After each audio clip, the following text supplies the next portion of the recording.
శ్రీ విఘ్నేశాయ నమ. శ్రీ గురుభ్యో నమ. మహాసరస్వతి అయి నమ. నమస్కారం అండి. ఈరోజు వృషభ రాశి వారికి అక్టోబర్ మాసంలో ఎలా ఉండబోతుంది, వాళ్ళకు లాభాలు ఉన్నాయా నష్టాలు ఉన్నాయా అనే విషయాన్ని మాట్లాడుతున్నానండి. ఈ వృషభ రాశి వారు ఎవరైతే ఉంటారో కృతిక 3 పాదాలు, రోహిణి 4 పాదాలు, మృగశిర కలుపుకుంటే వచ్చేది వృషభ రాశిలోకి వస్తుంది. ఈ కృతికా నక్షత్రం వారు ఎవరైతే ఉంటారో వారు కెంపును 3.5 క్యారెట్లు లాకెట్లో కానీ ఉంగరంలో కానీ ధరిస్తే చాలా బాగా ఉంటుంది. తర్వాత రోహిణి 4 పాదాల వారు ముత్యాన్ని 3.5 క్యారెట్లు లాకెట్లో కానీ ఉంగరంలో కానీ ధరిస్తే బాగా ఉంటుంది. ఇకపోతే మృగశిర పాదం వారు ఎవరైతే ఉన్నారో వారు పగడాన్ని ధరిస్తే చాలా బాగా ఉంటుంది. ఇకపోతే ఈ గ్రహ సంచారం వల్ల మనకు జరిగే లాభ నష్టాలు ఏమిటి? రవి 5వ ఇంట్లో ఉన్నాడు. రవి 5వ ఇంట్లో ఉంటే అంత పెద్దగా లాభం ఉండదండి. ఎందుకంటే 3, 6, 11 స్థానాలలో రవి కానీ, కుజుడు కానీ, రాహు కానీ, శని కానీ ఉంటే లాభంగా ఉంటుంది. 5వ స్థానంలో ఉన్నప్పుడు మీకు పుత్రుల వల్ల కొద్దిగా ఇబ్బందిదాయకంగా ఉండే అవకాశం ఉంది. మీ సంతానంలో ఎవరితో ఒకరితో కొంత పేచీలు పడే అవకాశం ఉంది. కాబట్టి ఆ విషయంలో మీరు తగు జాగ్రత్తలుగా ఉండవలసిన అవసరం ఎంతైనా ఉంది. ఇకపోతే కుజుడు 6వ ఇంట ఉన్నాడు. కుజుని మంచి స్థానంలో ఉన్నాడు, మంచి లాభంగా ఉన్నాడు.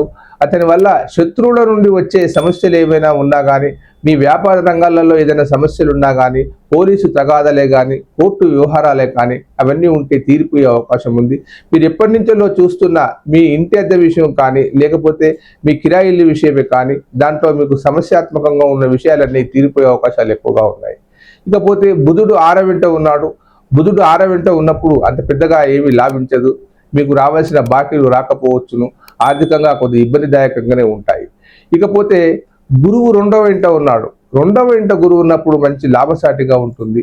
మనం అనుకున్న పనులన్నీ సవ్యంగా జరుగుతాయి. గురువు 2వ ఇంట ఉంటే ధనానికి మంచి లాభం ఉంటుంది. వ్యాపార రంగంలో మంచి అభివృద్ధిగా ఉంటుంది. విద్యార్థులకు మంచి అవకాశాలు, విద్యా అవకాశాలు, ఉద్యోగ అవకాశాలు. ఎవరైతే ప్రభుత్వ ఉద్యోగులు ఉండి ఈ మాసంలో నాకు ప్రమోషన్ వస్తే బాగుండు అని ఎదురు చూస్తున్న వారికి ఇది శుభవార్త అని చెప్పవచ్చును. 2వ ఇంట్లో గురువు ఉన్నప్పుడు మీకు మంచి మంచి శుభవార్తలు వింటారు, ప్రమోషన్లు కూడా వస్తాయి. వివాహం కాని యువతి యువకులు ఎవరైతే ఉంటారో ఇది మంచి అవకాశము. ఎందుకంటే గురుబలం మీకు నిండుగా ఉంది. మీరు ప్రయత్నాలు చేస్తే ఖచ్చితంగా వివాహాలు జరుగుతాయి. వివాహాల విషయంలో మీకు ఎప్పుడో వివాహాలను నిర్ణయించి ఉంటాయి. తొందరపాటుతనం వద్దు. మీకు నచ్చిన అమ్మాయిని కొంచెం ఆచి తూచి అడుగులు వేసుకుంటూ ముందుకు వెళ్తే వివాహాలు ఖచ్చితంగా జరుగుతూ ఉంటాయి. ఇకపోతే శుక్రుడు 5వ స్థానంలో ఉన్నాడు. శుక్రుడు 5వ స్థానంలో ఉంటే అంత పెద్ద లాభంగా ఉండడు. పుత్రుల నుంచి రావాల్సిన లాభాలే కానీ, మీకు ఇంకా ఏదైనా విషయాలలో రావాల్సిన లాభాలే కానీ శుక్రుని వల్ల ఏమీ జరగదు. ఇకపోతే శని 11వ స్థానంలో ఉన్నాడు. ఈ వృషభ రాశి వారికి ఇది ఒక గొప్ప అవకాశం అని చెప్పవచ్చును. 11వ స్థానంలో శని ఉన్నప్పుడు, ఏకాదశ స్థానంలో శని ఉన్నప్పుడు మంచి లాభసాటిగా ఉంటుంది. ఏదైనా నూతనంగా వ్యాపారాన్ని ప్రారంభించాలనుకున్న మీ సంకల్పం నెరవేరుతుంది. మీరు ఏదైనా గృహాన్ని నిర్మించాలనుకున్నా కానీ, ఏదైనా స్థల విక్రయాలు చేయాలనుకున్నా కానీ ఇది మంచి సమయము. మీరు ఈ సమయాన్ని వినియోగించుకొని మీరు అనుకున్న స్థాయిలో మీరు ఎదిగేందుకు అవకాశం ఉంది. కాబట్టి ఏదైనా నూతన గృహాలే కానీ, ఏదైనా వ్యాపార విషయాలే కానీ, లేకపోతే ఇంకా ఏదైనా విషయంలో ఆర్థిక విషయాలలో కానీ ఉంటే మీరు ముందడుగు వేయండి. మీకు ఖచ్చితంగా ఫలితాలు జరుగుతాయి. శని ఎంతైతే బాధిస్తాడో దాంతోపాటు మనకు అంత లాభాన్ని కూడా చేకూరుస్తాడు. ఈ వృషభ రాశి వారికి ఖచ్చితంగా శని భగవానుడు సహకరిస్తాడు. దానికి కారణం ఏకాదశ స్థానంలో ఉండడం మూలంగా. దాంతోపాటు శుక్రుడు శని మిత్రగ్రహాలు కాబట్టి మంచి అవకాశాలు ఉంటాయి. మీరు విదేశాలకు వెళ్ళాలన్న ఆలోచన ఉండేది ఉంటే తప్పనిసరిగా ప్రయత్నాలు చేయండి. మీకు 100కు 100 ఖచ్చితంగా వీసా, పాస్పోర్ట్ మంచిగా అన్నీ జరిగిపోతూ ఉంటాయి. అలాగే విదేశాలలో ఉండే వారు ఎవరైనా కానీ స్వదేశానికి రావాలన్న సంకల్పం ఉండేది ఉంటే మాత్రం ప్రయత్నం చేయండి. మీరు ఖచ్చితంగా మీ దేశానికి మీరు వస్తారు. కుటుంబాన్ని ఆహ్లాదకరంగా ఉంచగలుగుతారు. గురువు వల్ల, శని వల్ల మీకు బాగా లాభం ఉంది. కాబట్టి ఇంటిలో నూతన వాతావరణం, తర్వాత కొత్త అనుబంధాలు ఏర్పడతాయి. బంధుమిత్రుల మధ్య సఖ్యతగా ఉంటుంది. మీరు ఏది చెప్పినా కానీ మీ మాట సమాజంలో నిలబడే అవకాశం ఎక్కువగా ఉంది. ఇకపోతే రాహు 10వ స్థానంలో ఉన్నాడు. కొంచెం వృత్తిలో అనుకూలంగా లేకపోవచ్చును. వ్యాపార రంగంలో కానీ, వృత్తిలో కానీ, గురువు కానీ, ఇటు శని కానీ బాగా ఉన్నాడు. కాబట్టి రాహు వల్ల అంత పెద్దగా ఏమీ ఉండదని నేను అనుకుంటున్నాను. అలాగే కేతువు 4వ ఇంట్లో ఉన్నాడు. ఇంటిలో ఉండబడే చిన్న చిన్న పిల్లలు, తర్వాత ఆ ఇంటి వాతావరణంలో ఏదో ఒక చిన్న అపశృతి జరిగే అవకాశం ఉంది. తగు జాగ్రత్తలలో ఉండడం మంచిది.